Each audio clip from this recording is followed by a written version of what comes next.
Si. La parole est à Thierry Benoît. Merci, Monsieur le Président. Je voudrais interroger le gouvernement sur la mise en application de la loi de modernisation de l'agriculture. Et j'associe à ma question, bien sûr, l'ensemble de mes collègues du groupe Nouveau Centre et apparentés. La loi de modernisation de l'agriculture prévoit notamment les contrats entre les producteurs et les transformateurs laitiers. La LMA ouvre aussi la possibilité de créer des organisations de producteurs à caractère non commercial.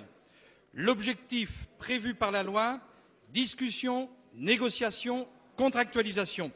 Il s'agit de maintenir un cadre de régulation pour anticiper la fin des quotas dans leur forme actuelle. Les contrats doivent permettre d'assurer l'approvisionnement des laiteries, mais surtout d'assurer un revenu décent pour les producteurs. Quelle est la situation aujourd'hui sur le terrain? Des tensions entre les producteurs et transformateurs, des projets de contrats déséquilibrés et néfastes pour l'avenir des producteurs de lait.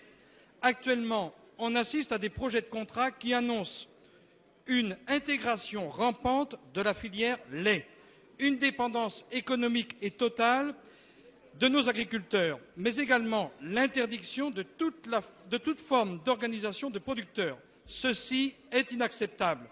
La France compte plus de 100 000 producteurs de lait et plus de 14 000 d'entre eux sont concernés. Monsieur le ministre, la situation est urgente.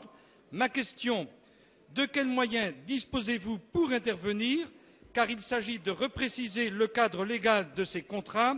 Et enfin, quand sera publié le décret d'application concernant les organisations de producteurs? Je vous remercie. Monsieur le secrétaire d'État chargé du commerce, de l'artisanat, des petites et des moyennes entreprises. Merci, Monsieur le Président. Mesdames et Messieurs les députés, Monsieur Thierry Benoît, d'abord je vous demande d'excuser Bruno Le Maire qui est, au moment où je vous parle, en déplacement à Berlin. Il y a encore un an, quelle était la situation dans la filière laitière? Et vous le savez bien, nous assistions tous les 3 mois aux mêmes difficultés autour de la détermination du prix du lait. C'est pour lutter contre cette insécurité que la LMA a prévu la réponse de la contractualisation. Elle est entrée en vigueur le 1er avril dernier dans la filière laitière. Elle est le seul moyen, monsieur le député, de donner de la visibilité et donc de la prévisibilité à l'ensemble des producteurs. Alors ça n'est pas une solution miracle, mais c'est une garantie de sécurité.